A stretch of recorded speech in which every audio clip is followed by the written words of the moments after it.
और एक abstract add कर दिया है, यानी कि हमारा कवर पेज अभी के लिए तैयार है। अब यहाँ पर हम आते हैं हमारे सेकंड पेज पर। सेकंड पेज में एडिटिंग शुरू करने के लिए हम यहाँ से अपना टेक्स्ट एंटर कर सकते हैं। आप देखेंगे कि जो कर्सर है वो इस सेंटेंस के बाद वाले लाइन में प्लेस हुआ है। अगर आप इस सेंटेंस के साथ कंटिन्यू करना चाहते हैं तो आप अपने माउस को बस जहां से आप शुरू करना चाहते हैं वहां पर ले जाकर एक बार बस क्लिक कर दें, और जैसे ही आप क्लिक करते हैं वैसे ही आप देखेंगे कि कर्सर वहां पे मूव हो गया है। अब यहाँ से आप जो भी टाइप करना शुरू करेंगे वो इस सेंटेंस के साथ ही टाइप होकर दिखेगा। अब ये जो कंटेंट आप देख पा रहे हैं सेकंड पेज पर, इसे हमने ऑलरेडी हमारे फर्स्ट पेज की एब्स्ट्रैक्ट सेक्शन में ऐड किया है, तो यहाँ से हम इसे हटा देते हैं। हटाने के लिए हम इसे सिलेक्ट करेंगे। आप देख सकते हैं कि ये सेंटेंस हाईलाइट हो गया है। आपको बस अपने माउस को ड्रैग करते हुए इसे सिलेक्ट करना है। सिलेक्ट करने के बाद हम अपने कीबोर्ड पर बैक स्पेस बटन को क्लिक करेंगे, और जैसे ही हम बैक स्पेस बटन को क्लिक करते हैं आप देखेंगे कि ये सेंटेंस यहाँ से हट गया है। अब सेकंड पेज पे मैं जो भी टाइप करना चाहती हूँ उसे मैंने एक डॉक्यूमेंट से कॉपी कर लिया है और यहाँ पर बस पेस्ट करना होगा। तो पेस्ट करने के लिए हम क्या कर सकते हैं, हम जाएंगे होम टैब पर।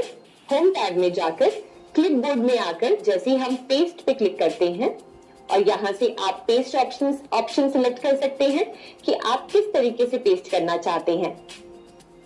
और यहाँ आप देखिए कि जैसे ही मैंने पेस्ट पे क्लिक किया तो जो कंटेंट मैंने कॉपी किया था वो पेस्ट हो गया है। अब हम बढ़ते हैं हमारे डॉक्यूमेंट को और एडिट करने में। अब हमारे सेकंड पेज पे आप देखेंगे तो जो हमारा कंटेंट है वो एक साथ मिक्स हो गया है, यानी कि पॉइंट नंबर 1, 1.1, 1.2, 2, 2.1, 2.2, 2.3 ये एक साथ सारे मिक्स हो गए हैं। अब इसे हम अलग अलग लाइंस में प्लेस करना चाहते हैं, तो उसके लिए हम क्या करेंगे, हम जहां से नेक्स्ट लाइन पे मूव करना चाहते हैं वहां पर जाकर हमारे कर्सर को क्लिक करेंगे। कर्सर वहां पर प्लेस हो गया है और बस आपको अपने कीबोर्ड पर टाइप करना है एंटर, और जैसे ही आप एंटर बटन दबाएंगे वैसे ही आप जो टेक्स्ट है उसे नेक्स्ट लाइन में मूव कर पाएंगे। इसी तरीके से हम 1.2 के लिए भी करते हैं। हमने कर्सर को प्लेस कर दिया और उसके बाद हम एंटर बटन दबाएंगे, तो अब आप देख सकते हैं कि जो हमारा इंट्रोडक्शन 1.1 और 1.2 एक ही लाइन में आ गया है। अब आप देखेंगे कि यहाँ पर एक्स्ट्रा 2 और 3 पॉइंट्स ऐड हो रहे हैं, तो इसे आप हटा सकते हैं। आप अपने कर्सर को बस उसके बाद में प्लेस करें और फिर उसके बाद बैक स्पेस क्लिक करें। ऐसे ही सेम हम टेक्स्ट के बाद हमारे कर्सर को प्लेस करेंगे और बैक स्पेस मूव करेंगे। अब यही सेम काम हम सारे पॉइंट्स के लिए करेंगे, तो उसके लिए हम हमारे कर्सर को प्लेस करेंगे और यहाँ से हम इस लाइन को दूसरी लाइन में शिफ्ट कर देंगे।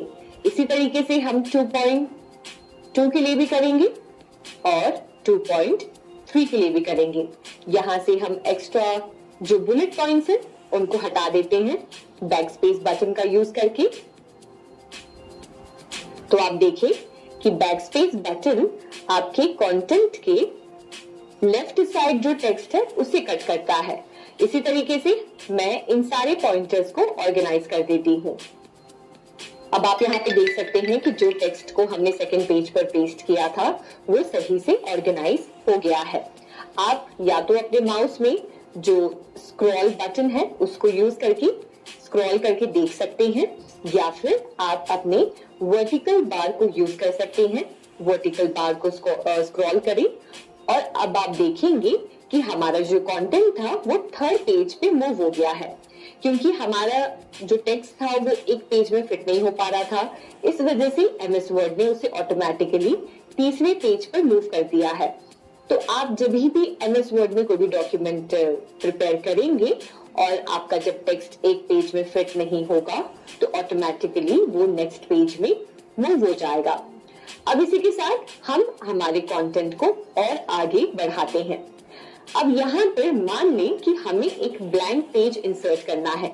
हम चाहते हैं एक एक्स्ट्रा पेज इंसर्ट करना, तो एक्स्ट्रा पेज इंसर्ट करने के लिए हम आएंगे इंसर्ट टैब पर। इंसर्ट टैब पर आने के बाद हम पेजेस में आएंगे और पेजेस में आने के बाद हम ब्लैंक पेज पे क्लिक करेंगे।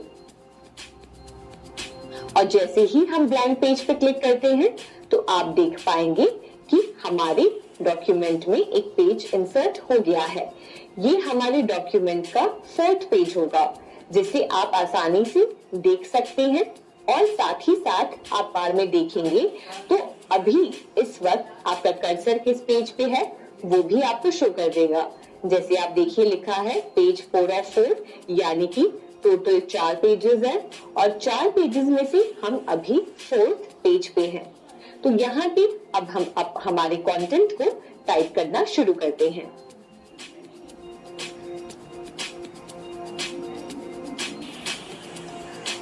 तो यहाँ आप देख सकते हैं कि मैं टाइप कर रही हूँ और यहाँ आप नोटिस करेंगे कि जैसे ही आप सेंटेंस की एज पे पहुंचते हैं, यानी कि जहां पर एक लाइन कंप्लीट होने वाली है, वो ऑटोमेटिकली कर्सर नेक्स्ट लाइन में मूव कर जाता है। जैसे अगर मैं यहाँ पे टाइप करने की कोशिश करूं तो अपने आप देखेंगे कि मैंने कर्सर को मूव नहीं किया है, पर वो ऑटोमेटिकली नेक्स्ट लाइन में आ गया है। तो इस तरीके से आप बेफिक्र होके टाइप कर सकते हैं और अपने आप जो कर्सर है वो नेक्स्ट लाइन में मूव करता रहेगा।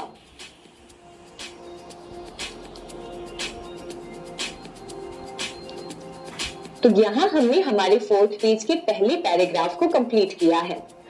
यहाँ पर आप नोटिस करेंगे कि कहीं पर कुछ टेक्स्ट के नीचे आपको कलरफुल लाइनिंग्स नजर आ रही हैं।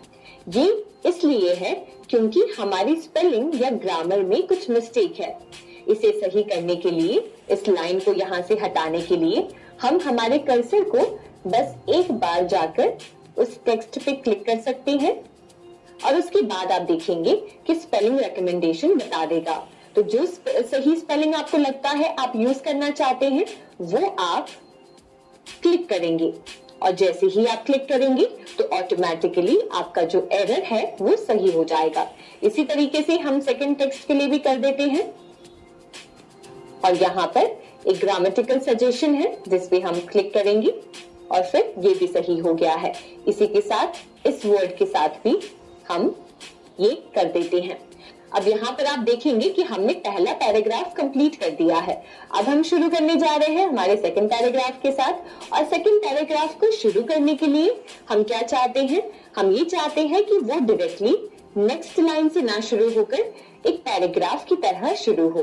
तो हम क्या कर सकते हैं, हम एंटर बटन का इस्तेमाल करके कर्सर को नेक्स्ट लाइन में मूव कर सकते हैं और इसके नीचे अगर आपको वापस मूव करना है तो आप वापस एंटर बटन प्रेस करेंगे और जैसे जैसे आप एंटर दबा